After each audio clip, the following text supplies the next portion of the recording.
ಇನ್ನು ನಟಿ ಸರಿತಾ ಅವರ ಬಗ್ಗೆ ಬಂದಿರುವಂಥ ಒಂದು ಸುದ್ದಿ ಅಂತ ಹೇಳ್ಬೋದು. ಅದು ನಟಿ ಸರಿತಾ ಅವರು ನೀಲುವ ಬಗ್ಗೆ ಸಂಪೂರ್ಣ ಮಾಹಿತಿ ನಿಮಗೆ ಕೊಡ್ತೀನಿ. ಅದಕ್ಕೆ ಒಂದು ಚಾನಲ್ಸ್ ಕೂಡ ಸಬ್ಸ್ಕ್ರೈಬ್ ಮಾಡಿ ಸ್ನೇಹಿತರೆ. ಚಿತ್ರರಂಗದಲ್ಲಿ ಒಂದಲ್ಲ ಒಂದು ರೀತಿ ಇದಾಗ್ತಾರಂತ ನೀವೆಲ್ಲ ನೋಡಿರ್ತೀರಿ.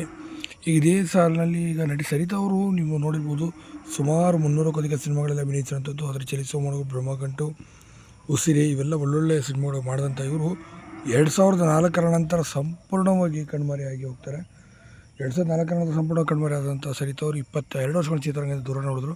ಸದ್ಯಕ್ಕೆ ಇರೋಂಥ ಮಾಹಿತಿಗಳ ಪ್ರಕಾರ ಹೈದರಾಬಾದ್ನಲ್ಲಿ ಸ್ವಂತ ಉದ್ಯಮವನ್ನು ಸ್ಥಾಪನೆ ಮಾಡಿಕೊಂಡು ತುಂಬ ಜನರಿಗೆ ಕೆಲಸ ಕೊಟ್ಟು ಅಲ್ಲೇ ನೋಡ್ಕೊಳ್ತಿದ್ದಾರೆ ಅಂತ ಹೇಳಲಾಗ್ತದೆ. ಸಿನಿಮಾ ರಂಗದಿಂದ ಯಾಕಾಗಿ ದೂರ ಹೊಡೆದ್ರು ಯಾವುದೇ ಮಾಹಿತಿಗಳನ್ನು ಕೂಡ ಕೊಟ್ಟಿಲ್ಲ. ಕೊನೆಯದಾಗಿ ಅವರು ಅಭಿನಯಿಸಿದ ಸಿನಿಮಾ ಅಂತಂದರೆ ರವಿಚಂದ್ರನ್ ಅವ್ರ ಜೊತೆ ದಶಮುಖ ಸಿನಿಮಾದಲ್ಲಿ ಇವರು ಕಾಣಿಸ್ಕೊಳ್ತಾರೆ. ಅದಾದ ನಂತರ ಯಾವ ಸಿನಿಮಾದಲ್ಲೂ ಕಾಣಿಸ್ಕೊಳ್ಳಲ್ಲ.